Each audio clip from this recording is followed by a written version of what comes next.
और भगवान कल्कि का अवतार धर्म संस्थापना अभी शुरू हो गया। सारा विश्व में 13 मुसलमान कंट्री का एकत्रीकरण चल रहा है। आप बोले 57 कंट्री है, पर जब अच्युतानंद ने भविष्य पुराण का लिखा उसी समय 13 मुस्लिम कंट्री थे। वो डिवाइड होके छोटे छोटे होके फिर 57 बन गए। तो इसलिए 13 मुसलमान कंट्री एकत्रीकरण हो रहा है और सारा विश्व में उनका एकत्रीकरण के बाद विश्व युद्ध होगा। 13 टोपियांक हेबो मेल सेठारु गोलटी प्रगट अच्युतानंद ने लिखे 13 टोपी वाले का एकत्रीकरण होगा, तब विश्व युद्ध होगा, महाविनाश विश्व में होगा।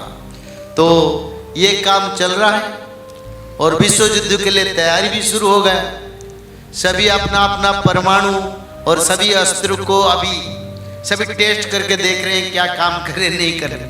जैसे महाभारत की युद्ध से पहले सभी युद्धास्त्र को परीक्षा किए थे, तो ऐसे इस समय भी सब चल रहा है। और युद्ध के समय 2025-26 देर नहीं होगा, आनंद में होगा। और वही समय 25-26 में विश्व युद्ध होगा। पहले पाकिस्तान के साथ हमारा युद्ध होगा, जो भविष्य पुराण में लिखा है। पहले पाकिस्तान छाया युद्ध करेगा, अभी तो चल रहा है छाया युद्ध, और फिर घोर समर यानी बड़ा समर करेगा। और उसका बाद चाइना की तरफ से भारत के ऊपर युद्ध थोपा जाएगा, यानी एक तरफ से पाकिस्तान, दूसरी तरफ से चाइना, फिर तीसरी तरफ से तुर्की आएगा अपना 14 लाख सैन्य लेके। तुर्की धाई आसीबो, भारत रे हाण गोल करिबो, रकत धार बोइबो। अच्युतानंद ने लिखे ये कोई परिवर्तन नहीं होगा। तो 14 लाख और पाकिस्तान का करीब 14 लाख 28 लाख, चीन का 20 लाख 25 लाख, सभी सैन्य भारत के साथ मिलकर युद्ध करेंगे। बड़ा युद्ध होगा और रक्षा कौन करेगा? तो अभी समय भगवान की शरण में जाना चाहिए। नहीं जाएंगे तो कौन रक्षा करेगा? ये कोलकाता के बारे में मैंने तो बताया था। कलिकता जे शहर पोड़ी जाड़ी है वो किनारा खराब यहाँ देखी वो बेरी नेत्र, यानी कलकत्ता जलकर रक हो जाएगा। आज जमीन का भाव, प्लाट का भाव कई करोड़ है। लोग पूछेंगे नहीं, दौड़ेंगे, बोले शहर में नहीं रहेंगे, चलो बाबा गांव में कहीं रहेंगे। प्रेम से बोला आनंद एक बार हरी हरी। तो ऐसे समय आ रहा है। जगन्नाथ संस्कृति में इसका रचना है। जो जो लिखे थे सब प्रमाण हो गया। जब पाकिस्तान नहीं था तब पाकिस्तान के बारे में रचना है। जब बांग्लादेश नहीं था तो बांग्लादेश के बारे में रचना है। जब अमेरिका इंग्लैंड के बारे में कोई नहीं जानते थे तब अमेरिका इंग्लैंड के बारे में भी रचना है। जर्मन के बारे में रचना है, रशिया के बारे में रचना है। तो ये पहले से निश्चित है। कोई देश को कोई जानता था नहीं था, यानी उसी समय कोई देश का आविष्कार नहीं हुआ था। उसी समय भविष्य पुराण का रचना किया गया।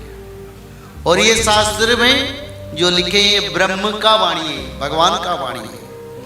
तो ऐसे महापुरुष अच्युतानंद लिखे गुप्तो गुप्तो ये महागुप्तो महागुप्त अटे रामो हर ब्रह्मं कुजे अगोचर हव न जानी वे इंद्र चंद्र। जानेंगे कौन? ना जो भक्त लोग जो मालिका को अनुसरण करेंगे वही लोग इसके बारे में जानेंगे। हमारा लैंग्वेज भक्तों का उत्थान, धर्म का उत्थान, कोई भाई नहीं मालिका में। मालिका अभी भी कहता है, हे मानव तुम सुधर जाओ, हे मानव तुम धर्म को पकड़ो, हे मानव सनातन को अनुसरण करो, हे मानव जीव हत्या मत करो, सच्चाई बोलो, तब तुम्हारा रक्षा मैं ही करूंगा, क्योंकि मैं सबका पिता हूँ, मेरा नाम परमपिता है, मैं किसी को मानना नहीं चाहता हूँ। इसीलिए तो भविष्य मालिका का रचना किया ना। रचना हुआ इसी कारण, ताकि मानव का रक्षा के लिए, भाई के लिए नहीं। भाई तो करता है जो चोरी करते हैं, जो डाका डालते हैं, वो पुलिस को भाई करता है।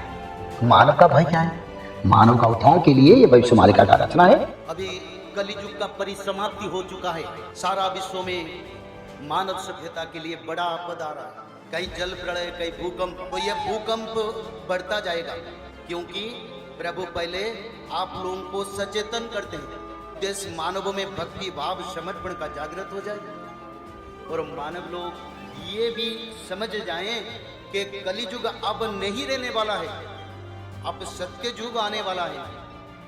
तो हमको क्या करना है, कैसे हम सत्ययुग का मानव बनेंगे। तो सत्ययुग का मानव बनने के लिए रोज त्रिकाल संध्या श्रीमद् भागवत महापुराण पठन, 16 नाम 10 अवतार, दुर्गा माधव स्तुति, माधव नाम भजन, जो मनुष्य लोग इसको करेंगे वही लोग सत्ययुग के मानव बनेंगे। और सत्ययुग के मानव बनने के लिए हमको ये करना जरूरी है।